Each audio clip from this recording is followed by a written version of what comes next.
오늘은 선한 지혜라는 주제로 함께 말씀 나누겠습니다. 우리 야고보서 3장 13절에서 18절 내용 함께 일어서셔서 우리 교독하도록 하겠습니다. 일어서실 수 있는 분 함께 일어나 주시면 감사하겠습니다. 예, 우리 13절에서 18절까지입니다. 우리 함께 교독할게요. 제가 먼저 첫 구절 시작하겠습니다. 너희 중에 지혜와 총명이 있는 자가 누구냐? 그는 선행으로 말미암아 지혜의 온유함으로 그 행함을 보일지니라.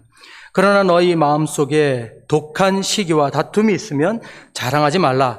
진리를 거슬러 거짓말하지 말라. 이러한 지혜는 위로부터 내려온 것이 아니요 땅 위의 것이요 정욕의 것이요 귀신의 것이니 시기와 다툼이 있는 곳에는 혼란과 모든 악한 일이 있음이라. 오직 위로부터 난 지혜는 첫째 성결하고 다음에 화평하고 관용하고 양순하며 긍휼과 선한 열매가 가득하고 편견과 거짓이 없나니 화평하게 하는 자들은 화평으로 심어 의의 열매를 거두느니라. 아멘. 예, 감사합니다. 자리에 앉으시겠습니다. 네, 오늘 야고보서 여섯 번째 시간입니다. 여섯 번째 시간. 자, 이제 벌써 3장 들어가는데요. 자, 오늘은 선한 지혜라는 주제로 함께 우리 말씀 나누도록 하겠습니다. 자, 여러분, 오늘 말씀을 먼저 좀 정리를 좀 해보겠습니다. 오늘 말씀은 길지 않아요. 13절에서 18절인데, 야고보서를 계속 이제 묵상하면서 우리가 행함에 대한 얘기를 계속 하는데, 오늘은 지혜에 대한 말씀을 하시죠. 우리 13절과 14절을 한번 제가 다시 한번 읽어볼게요. 13절, 14절. 집중해서 한번 봐주세요. 자, 너희 중에 지혜와 총명이 있는 자가 누구냐? 그는 선행으로 말미암아 지혜의 온유함으로 그 행함을 보일지니라. 그러나 너희 마음속에 독한 시기와 다툼이 있으면 자랑하지 말라. 진리를 거슬러 거짓말하지 말라. 이렇게 되어 있습니다. 자, 두 구절 다시 읽었습니다.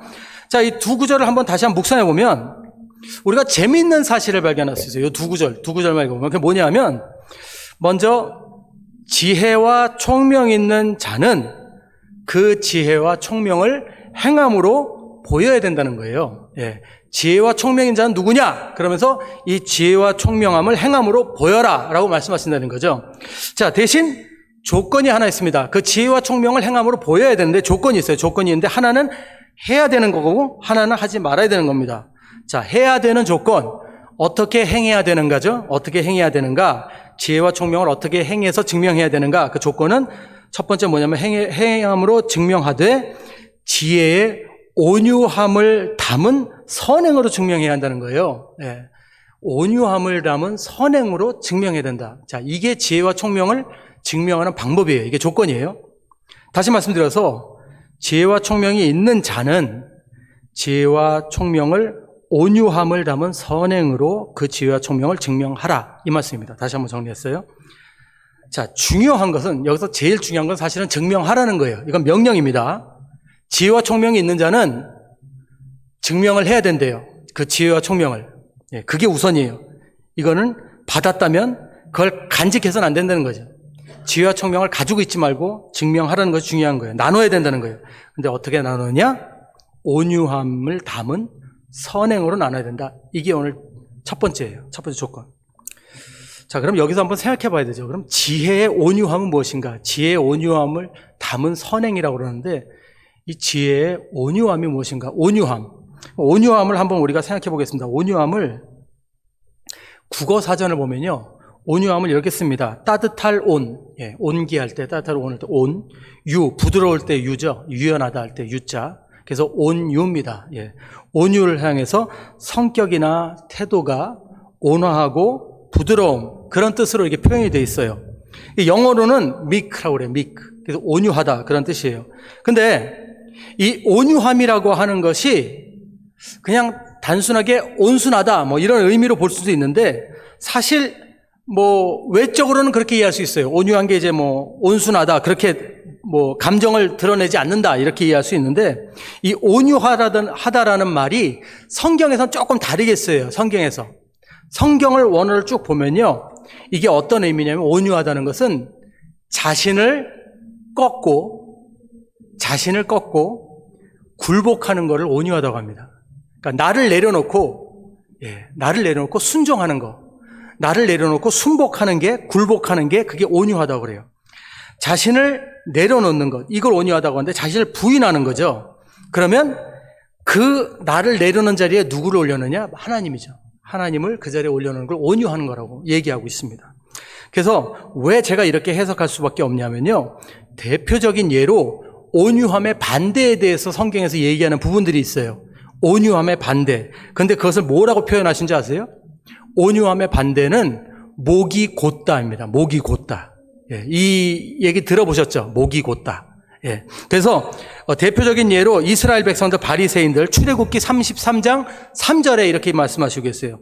너희는 목이 곧은 백성인즉 내가 길에서 너희를 진멸할까 염려함이니라 하시니, 이렇게 말씀하십니다. 자, 이스라엘 백성은 목이 곧다는 거예요. 목이 곧다는 것은 온유하지 않다는 겁니다. 또 사도행전 7장 51절에도 이런 말씀을 하세요. 목이 곧고 마음과 귀에 할례를 받지 못한 사람들아, 너희도 너희 조상과 같이 항상 성령을 거스르는도다. 성령을 회방한다는 거예요. 이게 어떤 사람들이에요? 목이 곧은 사람들, 온유하지 않은 사람들, 자신을 꺾지 못하고 자신을 하나님께 굴복하지 못하는 사람들, 하나님을 자신의 삶에 올려놓지 못하는 사람들, 이 사람들은 목이 곧다고 하는 거예요. 그래서 온유하다는 것은 나를 꺾고 굴복하는 사람들, 하나님 앞에 복종하는 사람들을 온유하다고 하는 거예요. 그래서 오늘 본문에 지혜의 온유함을 담은 선행으로 가면 하나님의 말씀에 순종해서 선행하는 자들, 그 자들이 하나님께 총명과 지혜를 받은 자들이 그것을 증명하는 방법이라는 거예요. 재밌죠? 복잡하긴 한데 이해를 하셨죠? 예. 내가 지혜와 총명을 받았다면 그것을 증명해야 된다. 근데 무엇으로 증명해야 되는가? 온유함을 담은 선행. 예. 온유함을 담은 선행. 하나님께 순복하는 마음을 담은 선행으로 해야 된다는 거예요. 근데 아까 말씀드렸죠? 해야 되는 게 있고 하지 말아야 되는 게 있다고. 그럼 하지 말아야 되는 거 오늘 14절에 뭐라고 그러죠? 14절 다시 한번 읽어볼게요. 하지 말라고 하는 거 조건 14절에. 그러나 너희 마음속에 독한 시기와, 잘 들으세요, 독한 시기와 다툼이 있으면 자랑하지 말라. 진리를 거슬러 거짓말하지 말라. 이렇게 말씀하십니다. 자, 여기서 상황이 확 바뀌어요. 아까는 뭐라고 그랬죠? 내가 지혜와 총명을 받은 자면 그걸 어떻게 하라고요? 행함으로 증명하라고 그랬죠. 증명하라고 그랬는데 증명은 언제 하라고 그랬어요? 내가 온유함을 담은 선행으로 할 수 있을 때 증명하라고 했어요. 그죠? 근데 여기 뭐라고 그래요? 자, 좀 복잡하긴 하죠. 복잡한데 잘 들어보세요. 근데 이해는 해요. 제가 여러 번 반복하니까 이해 가시죠? 근데 여기 뭐라고 그래요? 너희가 지혜와 총명이 있다고 생각을 하는데 너네가 그걸 증명하려고 그럴 때 너희 마음속에 뭐가 있으면 안 된다고요? 독한 시기와 자, 과묵하신 우리 성도님도 한번 시도해 볼까요? 독한 시기와 다툼. 같이 드릴게요. 독한 시기와, 아유, 그렇죠. 아유, 잘하셨어요. 독한 시기와 다툼. 그러니까 지혜와 총명을 받았는데 그를 증명하려고 하는데 만약에 내 마음속에 뭐가 있으면, 독한 시기와 다툼이 있으면 뭐라고 해요? 하지 말래요. 증명하지 말래. 왜요? 왜 증명하지 말라고 그래요? 이거는 진리를 거슬리는 거짓이래요. 지혜와 총명이 나한테 있는데 그걸 내가 증명하려고 하는데 내 마음속에 독한 시기와 다투고자 하는 마음이 있으면 그건 더 이상 지혜와 총명이 아니라는 건가요? 잘 들어보세요. 여기가 우리가 묵상하면서 알 수 있는 거는, 야고보는 우리에게 지혜와 총명이 있는데, 여러분, 지혜와 총명 누구나 있다는 거예요. 근데 지혜와 총명이 있는데 모든 지혜와 총명이 다 같은 지혜와 총명이 아니라는 걸 얘기해 주는 거예요. 그게 핵심이에요. 우리가 모두 지혜가 있고 총명이 있지만 그게 다 같은 것에서 비롯된 것이 아니라는 거죠. 그 오리진이 다르다는 거예요. 그 근원이 다르다는 거예요. 근원이 다르다는 거예요. 근데 그것은 무엇으로 알 수 있냐? 내 마음에 무엇이 있느냐? 내 마음에 하나님 앞에 내 마음을 꺾고 굴복하고자 하는 그런 온유함을 닮은 선행이 있느냐? 아니면 독한 시기와 다툼이 있느냐? 그것으로 내 마음에 있는, 내 머릿속에 있는 지혜와 하나님 앞에 그 충성한 이 모든 것이 그게 어디서 비롯된 건지 알 수 있다는 얘기를 해주는 거예요. 근데 그게 어디서 비롯된 건지 얘기를 해주죠. 15절, 16절이에요. 이러한 지혜는, 이건 이제 나쁜 거 얘기하는 겁니다. 예, 우리가 독한 시기와 다툼이 있는 마음, 거기에 대해서 얘기하는 거예요. 이러한 지혜는 위로부터 내려온 것이 아니요 땅 위의 것이요 정욕의 것이요 귀신의 것이니 시기와 다툼이 있는 곳에는 혼란과 모든 악한 일이 있음이라. 만약에 내가 지혜와 총명이 있는데 내 마음속에 그것이 있으면서 내 마음속에 똑같이 독한 시기와 다툼이 있다면 그것은 어디서 비롯된 거라고요? 이 땅의 것이래요. 근데 누구에게서 비롯된 것이라고요? 마귀, 귀신 있는 마귀예요, 마귀. 마귀한테 비롯된 거예요. 마귀가 들어와서 준 생각이라는 거예요. 독한 시기와 다투고자 하는 마음. 잘 들으세요. 저도 있어요. 그때는 하지 말래요, 아무것도. 제발. 예, 왜 그런 얘기 있죠? 왜 개그맨이 그런 얘기, 나대지 마라, 뭐 그런 얘기 하죠. 예, 나대지 마라 그러는 거예요. 내 마음속에 뭐가 있으면요? 예, 독한 시기와 다툼이 있으면 나대지 마라 그러는 거예요. 무서운 말씀입니다. 왜요? 그거는 하늘에서 오는 지혜와 총명이 아니라는 겁니다. 그러니까 저희들이 지혜가 가득하고 총명하다고 해서 내가 머리가 좋고 아이디어가 많고, 예, 뭐 굉장히 뭐 그냥 막 내 말이 맞는 것 같고 내가 논리적으로 너무너무 막 모든 진실을 다 가지고 있는 것 같아도 만약에 마음속에 다투고자 하는 마음이 있고 독한 시기가 내 마음에 있다면 그러면 입을 다물려는 거예요. 좀 가만히 좀 있으려는 거예요. 그거는 귀신이 하고자 하는 일을 행하는 것밖에 안 되는 거예요. 얼마나 무서운 일인지 아시겠죠? 이건 귀신이 시키는 걸 하는 거라는 거예요. 결국 악한 열매를 맺는다는 거죠. 무서운 얘기입니다. 저는 오늘 말씀을 묵상하면서 좋은 예로 어디를 묵상했냐면 사도행전을 묵상합니다. 사도행전에 여러분 이 사건 기억하실 거예요. 제가 얼마 전에도 이거 설명했는데 23장 11절 13절까지만 읽어볼게요. 뭐 짧습니다. 그날 밤에 주께서 바울 곁에 서서 이르시되 담대하라. 내가 예루살렘에서 나의 일을 증언할 것 같이 로마에서도 증언하여야 하리라 하시니라. 날이 새매 유대인들이 당을 지어 맹세하되 바울을 죽이기 전에는 먹지도 아니하고 마시지도 아니하겠다 하고 이같이 동맹한 자가 40여 명이더라. 자, 여기에 두 부류가 나오죠. 한 사람은 바울입니다. 바울. 하나님의 사람이죠. 근데 바울이 지금 어떤 행함을 하려고 하냐면 하나님께 말씀 받은 것을 행하려고 하고 있어요. 자, 바울은 지금 주님을 통해서 하늘의 지혜를 받은 거예요. 하나님이 지금 뭐라고 하셨죠? 바울한테 로마에 가서 복음을 전하라는 말씀을 하셨어요. 자, 간단한 것 같아요. 자, 로마에 가서 복음을 전하라. 그러니까 바울이 갔습니다. 라고 우리가 기록되어 있으니까 우리는 너무 쉽게 생각해요. 예. 근데 여러분들 갑자기 하나님이 여러분들 나타나서 자, 내일 당장 아프리카로 가라. 그래서 아프리카로 갔더라. 이게 간단한 얘기가 아니라는 거예요. 차라리 요즘은 비행기가 있어요. 뭐 까짓 마음 먹으면 차 팔아서 내가 비행기 값 해가지고 타고 가면 어렵게 가지 않을 수 있어요. 근데 그때는요, 로마까지 가라는 얘기는 걸어가라는 얘기잖아요. 그렇죠? 예. 여행이라는 것 자체가 지옥이었어요. 그때는. 그건 생명을 걸고 해야 되는 거예요. 여행은 그때는. 근데 바울이 자기가 있던 데에서 또 하나님이 가라니까 로마를 또 가는 거예요. 가는 길에 강도 만날 수도 있어요. 굶어 죽을 수도 있어요. 길 잘못 뜨면 큰일 날 수 있어요. 그 위험을 무릅쓰고 로마까지 가는 거예요. 근데 그것을 자기가 감당하는 거예요. 바울이. 우리는 이런 디테일한 걸 생각 안 하잖아요. 바울이 그 여행을 하기 위해서요, 예, 후원금을 모았어요. 또 그때. 굉장히 디테일한 사건들인데 얼마나 힘든데요. 그 후원금 해준 사람들이 또 나중에 또 바울을 갖다 이렇게 막 공격하는 사람들이 있어서 바울이 이렇게 서신에 설명하는 그런 것도 있고 여러분들 자세히 성경 보시면은 복잡해요. 바울도 골치 아팠어요. 그런 문제들 때문에. 근데 그렇게 또 했죠. 자기가 또 돈이 모자랄 때마다 자기가 만든 거 팔면서 자기가 있는 돈을 다 써가면서 여행을 해야 되는 거예요. 근데 하나님이 하라니까 한 거예요. 감당한 거죠. 이게 뭐예요? 하나님의 지혜와 총명을 받은 자예요. 그것을 온유함으로 자신을 꺾고 하나님 앞에 굴복하면서 선행으로 증명하는 사람이에요. 이게 바울이에요. 그렇죠, 여러분? 예, 여기 그렇게 살고 있는 거예요, 바울이. 근데 다른 부류의 사람이 나오죠? 다른 부류의 사람이. 그래서 누굽니까? 유대인들이 나와요. 근데 유대인들이 어떤 사람입니까? 40여 명이 여기 나오는데 이 사람들이 이런 맹세를 하죠. 당을 지어서 바울을 죽이기 전에는 먹지도 아니하고 마시지도 아니하겠다. 자, 근데 이 사람들이 이렇게 맹세한 데는 이유가 있어요. 자, 여러분, 우리가 뭐 요즘 얼마 전에도 뭐 뉴스에 나오고 그랬는데 어딘지 기억이 안 나는데 얼마 전에 막 모여서 막 항의하고 막 그런 운동했다가 또 지금 좀 구속되려고 하는 누구지? 한국에서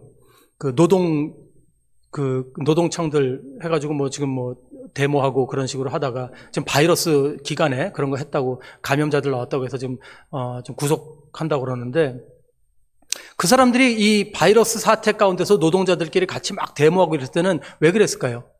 자기 나름대로의 그 의롭다고 생각한 뜻이 있어서 그런 거 아니겠어요? 자기네들은 이럴 만한 이유가 있다고 생각한 거 아니겠어요? 이 사람들도 마찬가지라는 거예요. 자기들이 정말 바울을 잡아 죽이기 전까지는 먹지도 아니하고 마시지도 아니하겠다 할 때는 여기에 동의하는 사람들도 많았고, 그리고 이것이 의롭다고 그들도 생각한 거예요. 근데 이 사람들이 어떤 사람이냐면, 이 사람들이 마음속에 지금 굉장히 증오가 가득하고 시기가 가득하고 다툼이 가득한데, 이 사람들의 정체는 당시 율법사였어요. 유대인들인데. 그러니까 지금으로 얘기하자면 인텔리들이에요. 뭐 서울대학 나온 사람들이고 뭐 우스비 나온 사람, 이런 사람들이에요. 그런 사람들이 난리치는 거예요. 바울 죽여야 된다고. 이놈 이거 사회를 어지럽히는 놈이라고 막 그러는 거예요. 그러면서 이 사람을 잡아 죽일 때까지는 우리가 밥도 안 먹고 마시지도 않겠다, 그렇게 각오를 하는 거예요. 어떻게 보면 그 시대 사람들은 존경받는 사람들이에요. 근데 자기 나름대로의 이유가 있는 거죠. 근데 문제가 뭐예요? 그들의 마음속에 뭐가 있다고요? 독한 시기와 다투고자 하는 마음, 그게 있었단 말이에요. 시기가 뭔가요? 사실은요, 그 사람이 겉으로는 의로움을 주장하고 있었지만 그들이 왜 복음 전하는 바울을 잡아 죽이려고 했을까요? 예수 그리스도의 복음이 자기네들의 이익을 가로챘기 때문이에요. 그렇게 생각했기 때문이에요.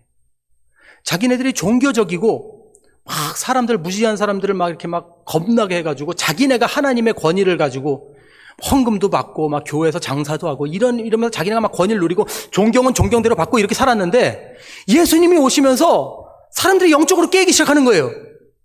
그러면서 교회 사역자들이 얼마나 종교적으로 썩어 있는지, 얼마나 잘못된지, 얼마나 타락했는지 그걸 알아가니까 시기가 나 죽겠는 거예요. 그 마음에 독한 시기가 있는 거예요. 예수 그리스도의 복음에 대해서. 그러니까 그 의로움을 핑계를 대서 바울을 잡아 죽이려고 했던 거예요. 그 마음에 뭐가 가득했다고요? 독한 시기와 다투고자 하는 마음. 여러분, 우리 사회를 한번 볼게요. 우리 사회도요, 지식인들은 넘쳐납니다. 지식인 넘쳐나요. 이 사회도 얼마나 복잡해요. 뭔가 알 수가 없어요. 지금 뭐 뉴스 어저께 보니까 지금 뭐 간첩 행위가 지금 발각됐다고, 막 그러니까 이쪽 당에서는 우리나라의 안보가 지금 위협을 받았다고, 또 이쪽 당에서는 안보가 위협받긴 뭘 위협받아, 맨날 하는 짓이지 그게, 정치인들이 뭐 공산당이다 핑계대가지고 우리 정권을 그거 하려고 그러는 거지 막 서로 이러고 있는데, 도대체 국민들은 누굴 믿어야 돼요? 뭘 믿어야 될지 그냥 어느 순간 한 20년 뒤에 역사 시간에 이렇게 밝혀지면 그제서야 그런가 보다, 우리가 또 바보짓 했구나 이래야 되는 거예요. 도대체 믿을 수 있는 사람이 서로 의롭다고 그러잖아요. 서로 이 당도 의롭다고 그러고 저 당도 의롭다고 그러고. 아이고, 좀 있으면 이제 총선인데 어떻게 해야 될지 모르겠다, 진짜 한국도. 자, 지금 난리예요. 여러분 보세요. 지금 이 사회도 지식에는 넘쳐나잖아요. 근데 그 재주 있는 사람들이, 그렇게 많이 배운 사람들이, 여러분, 그들이 많이 배웠다고, 그들이 많이 능력 있다고, 그들이 다 옳고 선하다고 할 수 있습니까? 아니잖아요. 반대죠. 그 반대예요. 믿을 수가 없어요. 믿을 수. 많이 느리고 오히려 능력 있고 대접받는 사람들이다 보니까 그 사람들은요, 오히려 대접받지 못하는 사람들, 누리지 못하는 사람들을 이해를 잘 못해줘요. 오히려 그게 이 세상이에요. 선하지가 않아요. 선하지가 않아요. 여러분, 저는 우리 교회가 나중에 담임 목사님 모실 때도 저는 꼭 이런 분들을 모셨으면 좋겠어요. 그냥 세상에서 장사도 좀 해보시고, 세상에서 대학도 좀 나오시고, 직장 생활도 좀 해보시고, 그러시다 신학하신 분을 좀 모셨으면 좋겠어요. 그게 제 생각이에요. 왜냐하면 달라요. 달라. 본인이 세상에서 똑같이 세상에서 공부해보고 일해보고 처절하게 한번 싸웠던 분들이 목회하시는 건 달라요. 성도님들 바라보는 눈이 달라요. 이게 경험마다 다른 거예요. 우리가 선함과 정의로움을 저 위에 있는 사람들한테 바랄 수가 없어요. 세상은 그래요, 여러분. 근데도 이 세상은 어떤 사람이 인기 있습니까? 요즘은요, 여러분, 꽤 많은 사람이 인기 있어요. 꽤 많은 사람. 그렇죠? 예. 요즘 한국 청년들이 뭐가 되고 싶어 하는지 아세요, 여러분? 제일 첫 번째 직장, 뭐가 되고 싶어 할 것 같아요, 여러분? 아시는 분? 네, 이거 맞추는 분들 정말 선물 드릴게요, 다음 주에. 정말. 뭐 드릴까? 그 봉지 커피 그거 하나 드릴게요, 내가 지금. 내가 쓴다. 이거 맞추는 분, 진짜 손 들어보세요. 자, 청년들, 지금 한국 청년들이 제일 지금 저 집사님들 반칙하지 마요. 안수 집사님도 안 돼. 안수 너무 젊으셔. 자, 안수 집사님들 안 사줄 거야. 나보다 돈 많은데 왜? 자, 아시는 분? 자식, 예? 연예인? 자꾸 한 번 했으면 되지. 자꾸 게임 아니에요. 이제. 뭐예요? 예? 에이, 집사님 하지 말라 그랬지. 와, 신하 집사님 맞췄어. 박수. 자, 뭔지 아세요? 유튜버. 유튜버 뭔지 아세요? 그 개인 방송. 연예인들, 그거 연예인보다 더 좋아요. 왠지 아세요? 자기가 하고 싶은 말 다 하죠. 별로 제지 안 당하죠. 그리고 성공하면 돈도 많이 벌죠. 그리고 돈도 많이 안 들이니까. 근데 그거 하는 사람들 잘 보세요, 여러분들. 어떤 사람이 성공하는 것 같아요? 유튜버도 아무나 한다고 되나요? 꽤가 많은 사람이 돼요. 꽤가 많은 사람. 유튜버는 진짜 똑똑한 사람이 되지 않아요. 많이 배운 사람이 되죠. 죄송한 얘기지만 많이 배운. 꽤가 많은 사람. 끼가 있는 사람. 그렇죠? 끼가 있고 꽤가 많은 사람들이에요. 요즘은 그런 사람들이 인기가 있어요. 재밌지 않아요, 여러분? 요즘은요, 브라질 회사들도요, 뭐, 제품에다 뭐 이렇게 도장 같은, 왜 연예인들 사진 올리잖아요. 요즘은 연예인들 사진 안 올려요. 유튜버들 사진 올려요. 그게 더 인기가 있어요. 여러분, 다른 세상이에요, 이제는. 신하이선님 다음 주에 커피 축하드립니다. 자, 여러분, 세상이 지금 이런데요. 그 사람들이 선한가요? 그렇지 않아요. 유튜버들이 얼마나 사악한지 아세요? 사악한 사람들이 많은지 아세요? 예. 그 사람들이 자기네 돈 벌려고 말도 안 되는 정보를 올려요. 그리고 그 뭐라 그래. 이렇게 유튜브 영상 그 맨 앞에는 자극적인, 낚는다고 그러죠. 낚시 그 주제 같은 거 있죠. 그런 거 탁 올려놓고 말이지. 들어가면 아무것도 아닌데. 다 아는 얘기. 주절거리고 있고. 그게 이 세상의 지혜예요. 그게 이 세상의 총명이에요. 그러면서 유튜버들이 제일 많이 하는 게 뭔지 아십니까? 예. 어느 쪽 편을 자극하고 어느 쪽 편을 싸우게 만들고 오해하게 만들고. 그게 돈 버는 방법이에요. 여러분, 야고보서의 말씀의 핵심은 뭡니까? 지혜와 총명이 있다고 하는 거 중요합니다. 근데 그것을 우리가 증명해야 한다는 거예요. 근데 증명하되 온유함과 선행으로 실천하라는 거죠. 세 단계가 있습니다. 첫째는 지혜와 총명을 받았느냐. 두 번째, 받았다면 증명해라. 근데 증명하려면 온유함과 선행으로 해라. 이거예요. 철학자 데카르트가 이런 얘기를 했죠. 아주 유명한 얘기예요. 데카르트는 모르셔도 이건 아실 겁니다. 나는 생각한다. 고로 존재한다. 이런 얘기 들어보셨어요? 예. 나는 생각한다. 고로 존재한다. 이 말이 굉장히 깊은 의미가 있는데 간단하게 생각하지 말면 내가 생각하는 존재이기 때문에 내가 인간이라는 거예요. 인간이기 때문에 생각한다. 생각하지 않으면 동물이라는 거죠. 그렇지 않습니까? 우리가 생각하지 않고 행동하는 모든 것들은 부끄러워할 일이에요. 우리가 생각하기 때문에 인간이라는 거죠. 생각할 때 우리는 존재한다는 거예요. 그래서. 근데 오늘 말씀에 어떻게 보면 여기에 이 공식이 적용될 수 있어요. 예를 들어서 우리가 지혜와 총명을 온유함과 선행으로 증명한다면 우리는 그리스도인이라는 거예요. 근데 우리가 지혜와 총명을 독한 시기와 다투는 마음으로 증명하려 한다면 우리는 더 이상 그리스도인이 아니라는 거예요. 그건 귀신에 사로잡힌 사람들인 거예요. 근데 한번 생각해 보세요, 여러분. 우리가 교회 안에서 얼마나 이런 독한 시기를 마음에 품고 다투고자 한 마음으로 교회에 나온 사람들이 많은지. 그리고 우리도 그런 경험을 해보지 않았습니까? 여러분들이 한번 생각해 보셔야 돼요. 야고보서의 가르침은 2장부터 관계에 대한 가르침으로 들어갔다고 그랬어요. 그래서 저희들 교회를 통해서 하나님을 바르게 예배하고 섬기는 것을 우선으로 한다면 그 다음은 뭐예요? 우리 공동체를 어떻게 이어가야 되는가, 어떻게 관계해야 되는가, 어떻게 말씀에 순복해야 되는가, 실천해야 되는가에 대해서 나오고 있어요. 근데 우리 교회 형제들 안에서 우리가 시작해야 되는 것들이 뭐냐? 바로 이 관계에서 우리가 지혜와 총명을 나누는 것이라는 거예요. 제가 우리 교회, 우리 봉익주로 교회를 생각할 때 늘 기도하는 게 있습니다.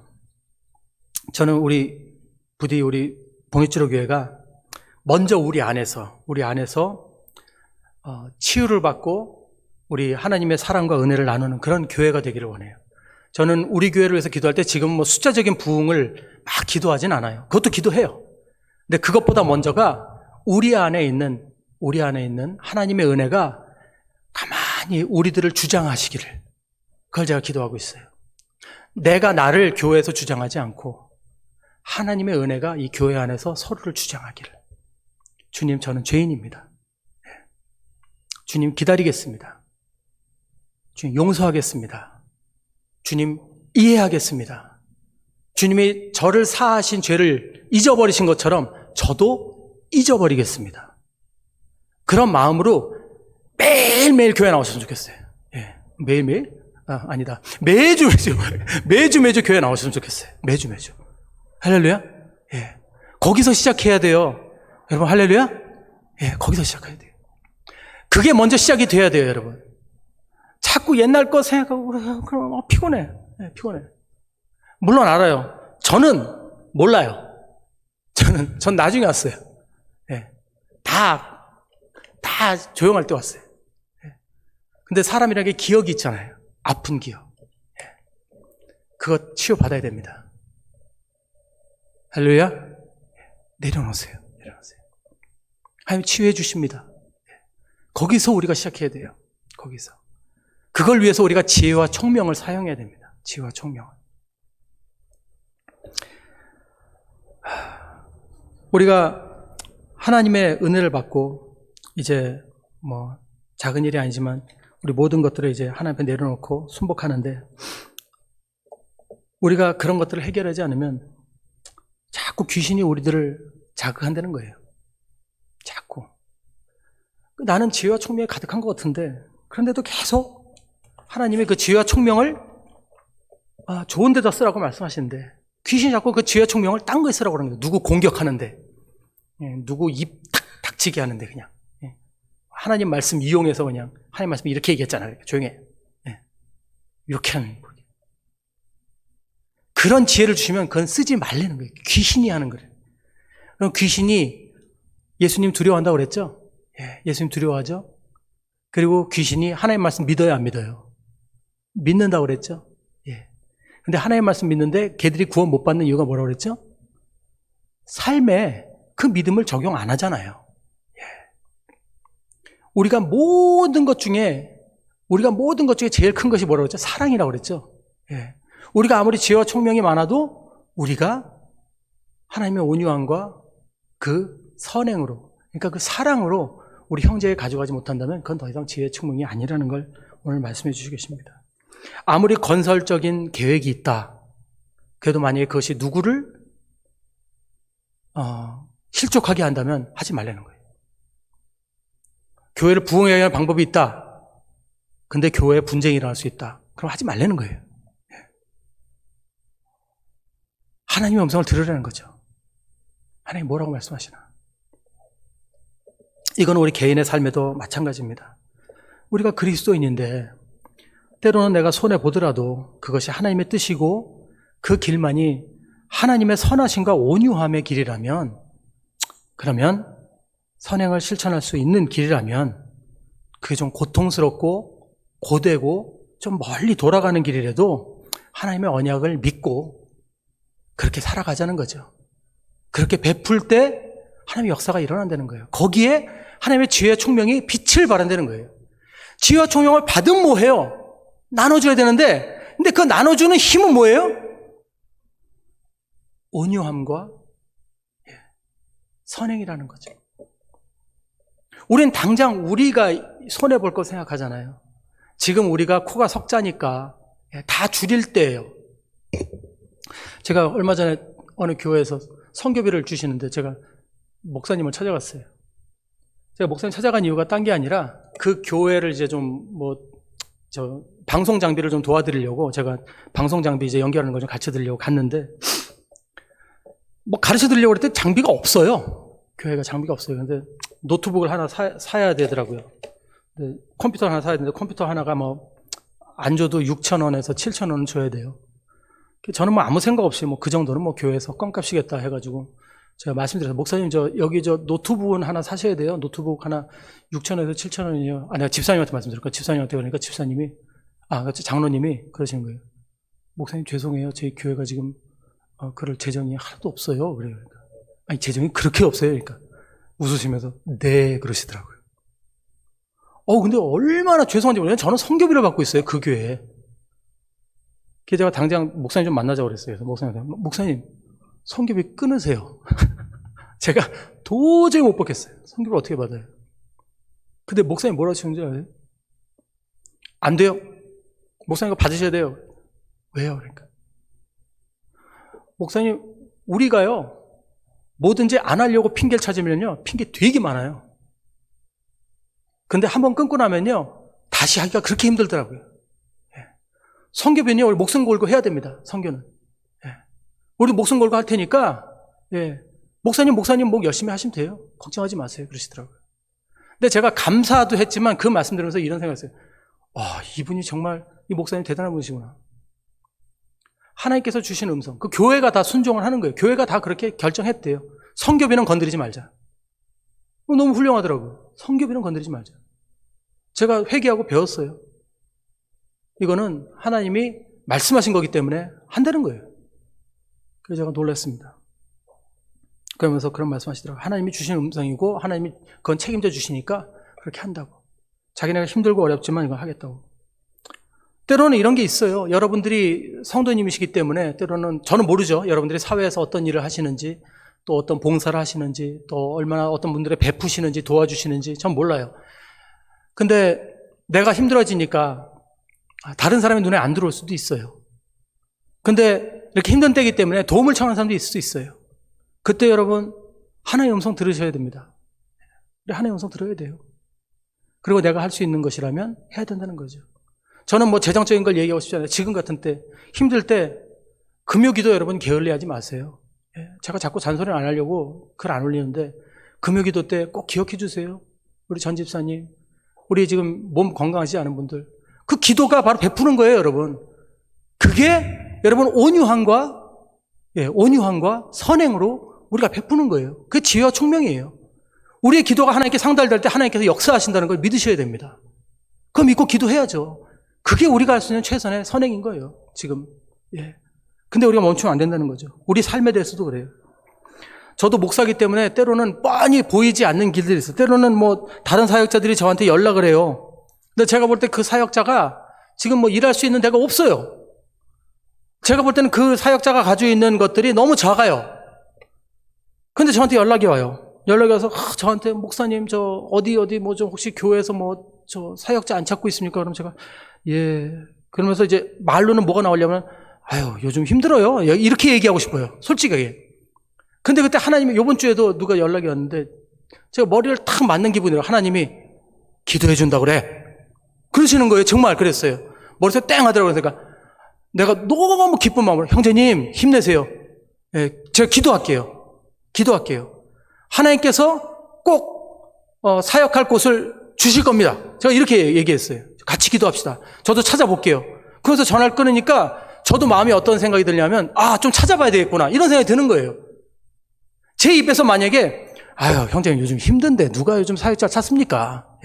그냥 포기하시고 좀 작은 일이라도 한번 해보시고 뭐 이렇게 얘기했다면 제가 전화 끊고 뭐 이러고 그냥 말았을 거예요.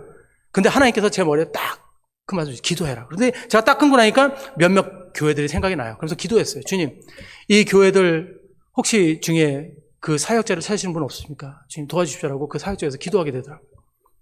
그게 제가 하나님께 받은 지혜예요. 그리고 저는 거기에 대해서 순종한 거예요. 대단한 걸 한 건 아니지만. 근데 우리 삶에서도 이렇게 적용해야 된다는 것 우리가 기억해야 됩니다. 때로는 우리 가정 바라보면서 내 자녀를 바라보면서 우리 부부 관계를 생각하면서 이렇게 생각하셨어요. 뭐 대단한 기적이 일어나기 전엔 뭐 우리는 가망이 없다. 우리 애는 가망이 없다. 내 자식은 희망이 없다. 뭐 이런 생각들 하시는 분들이 있으실 수 있어요. 뭐 어떤 분들은 뭐 요즘 뭐 자녀분들이 이렇게 결혼을 못 하시니까 그걸로 뭐 고생하시는데 거의 뭐 포기하신 분들이 있어요. 근데 저는요, 여러분들에게 말씀드려요. 포기하지 마세요. 포기하지 마세요. 예. 우리가 여기서 하나님이 주신 지혜와 총명으로 기도하면 되잖아요. 지혜와 총명 받은 자들 누구예요? 하나님의 은혜 받은 자들이에요. 예. 우리들이 지혜와 총명 받았잖아요. 그럼 기도하면 됩니다. 근데 기도를 안 믿잖아요. 안 믿는 게 벌써 귀신의 생각이에요. 안 믿는 게. 그리고 자꾸 남의 자식이 그 눈에 보이면서 시기가 나고, 누가 잘 되는 거 막 시기 나고, 그러면서 마음속에는, 여러분, 제가 이번 주 고백 하나 할게요. 이번 주에 제가 이제 선교 요즘 다시 시작해서 이제 보컬 레슨을 해주는데, 한 학생이 어느 교회 다녔는데 그 교회가 원래는 포교회였어요. 근데 그 교회에서 요즘 어떻게 사역하니, 뭐 잘하니? 그러니까, 네. 그런데, 요즘 넌 찬양대 어디서 봉사하니? 이렇게 한어 찬양에서 봉사한대. 그러니까, 한어 찬양? 그 교회 요즘 젊은 애들 많이 가는데, 그, 포만 하는 줄 알았는데, 한인 예배들이요? 그러니까, 네, 얼마 전에 시작했어요. 근데 괜히 이제 이런 생각이, 많이 오셔? 그러니까, 네, 많이 오세요. 그래. 그러니까 속으로 시기가 나는 거예요. 이제 고백하는 거예요. 근데 봉익지로 교회 생각해서, 다 끝나고 나서, 우리 봉익지로 교회도 집사님들이랑 얘기해가지고 우리도 무슨 예배를 만들고 막 이럴까? 갑자기 하나님이 스탑. 하나님이 딱 이 질문을 하셔. 너 뭐 하냐? 그날이 수요 예배 가는 날이었어요. 그리고 동양선교회에서 예배 드려가지고 앉아서 계속 회개했어요. 죄송합니다.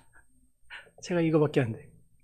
아이고, 내가 담임 목사도 아닌데 또 봉익지로 교회 또 그거 생각한다고 봉익지로 교회 생각하면서 시기가 나는 거예요, 그 교회가. 웃기고 있죠?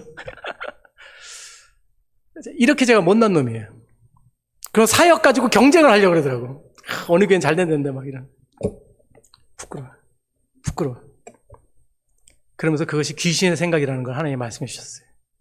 귀신의 생각. 너는 선한 의도로 하는 거 같지? 근데 사실은 귀신의 생각이야.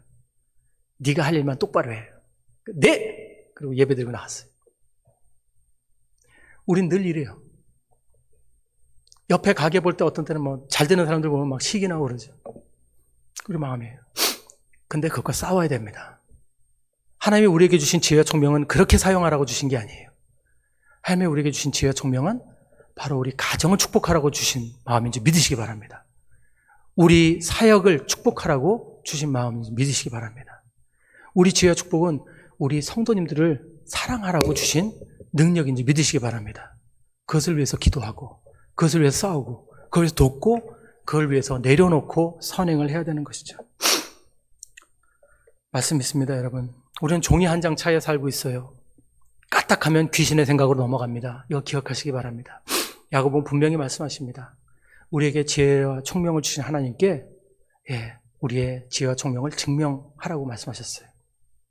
이번 한 주도 힘들고 어려운 건 만날 때마다 하나님이 주신 지혜와 총명으로 하나님 앞에 엎드리시는 저와 여러분 되실 줄 믿습니다.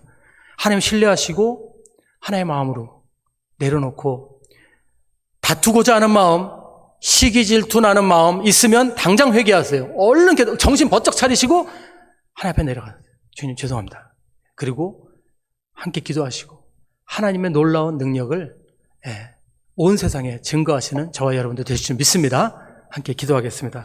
이 시간에 가능하시면 함께 우리 일어나서 기도할까요? 이 시간에 일어나실 수 있는 분들 함께 일어나셔서 함께 우리 기도하겠습니다. 기도할 때 주님, 우리들이 이렇게 연약합니다.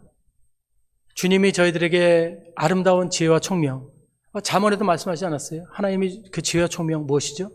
예수님의 생각, 예수님의 말씀이에요. 그 지혜와 총명 우리에게 주셨는데 우리가 이 지혜와 총명을 가지고 선한 데 쓰질 않고 자꾸 누구를 저주하고 누구를 험담하고 시기하고 미워하고 다투는데 그 누굴 이기려고 할 때 얼마나 이 하나님의 지혜와 총명을 쓰는지 모릅니다. 이거는 사단의 생각이고 마귀의 생각인 것을 알았으니 아버지, 우리 가정을 축복하는 지혜와 총명을 저에게 부어 주시옵소서. 우리 사업터, 지금 여러분들의 사업터를 생각하세요. 가정을 생각하시고 사업터를 위해서 축복하는 그런 기도로서 주님 지혜와 총명을 사용하게 하시옵소서. 우리 이웃들을 축복하고 우리 이웃들에게 선행을 베풀고 온유한 마음으로 그들에게 다가가는 사랑하는 마음, 은혜의 마음을 저희들에게 주셔서 그 지혜의 총명을 빛나게 하여 주시옵소서. 이 시간 함께 기도하며 나가겠습니다. 기도드리겠습니다. 아버지 감사합니다. 우리에게 있는 하나님의 지혜와 총명, 아버지 주님께서 우리에게 주신 그 지혜와 총명을 오직 하나님의 영광을 위해 사용하는 우리가 되게 하여 주시옵소서. 아버지 날마다 우리는 세상 안에서 아버지 삶을 위해 투쟁합니다. 그런 가운데 우리가 아버지 얼마나 많은 순간 좌절하고 또 때로는 시기하고 질투하고 미워합니까? 아버지 우리가 우리 눈으로 바라볼 때, 우리 가치관으로 바라볼 때 다 가망 없다고 생각이 들고 다 아무것도 아니라는 생각이 들지만 주님께서 아버지 더 이상 귀신의 음성에 우리가 속지 말고 하나님의 음성에 순종하여 온유함과 선행으로 아버지 당신의 지혜를, 당신의 총명을 세상에 나타내라고 하셨는데 순종하는 우리가 되게 하여 주시옵소서. 아버지 우리 안에 시기와 질투가 나타날 때마다, 우리 안에 다투고자 하는 마음이 날 때마다 주님 무릎 꿇고 회개하게 하시고, 귀신의 생각이 나타날 때마다 예수 그리스도 이름으로 선포하여서 그 모든 귀신들의 아버지 영역을 예수 그리스도의 이름으로 내쫓게 하시고 하나님의 말씀으로 아버지 새롭게 살아가는 우리 모두가 되게 하여 주시옵소서. 감사드리며 모든 말씀 주 예수 귀하신 이름으로 기도드립니다. 아멘.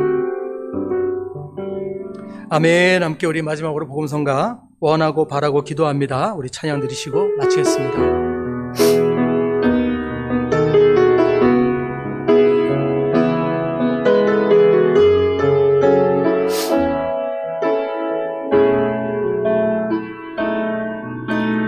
이 세상을 살아가는 동안에 나의 힘을 의지할 수 없으니 기도하고 낙심하지 말 것을 주께서 참 소망이 되심이라. 한 번 더 찬양할까요? 이 세상을 살아가는 동안에, 이 세상을 살아가는 동안에 나의 힘을 의지할 수 없으니 기도하고 낙심하지 말 것은, 기도하고 낙심하지 말 것은 주께서 참 소망이 되심이라. 하나님의 꿈이 나의 비전이 되고 예수님의 성품이 나의 인격이 되고 성령님의 권능이 나의 능력이 되길 원하고 바라고 기도합니다. 하나님의 꿈이 나의 비전이 되고 예수님의 성품이 나의 인격이 되고 성령님의 권능이 나의 능력이 되길 원하고 바라고 기도합니다.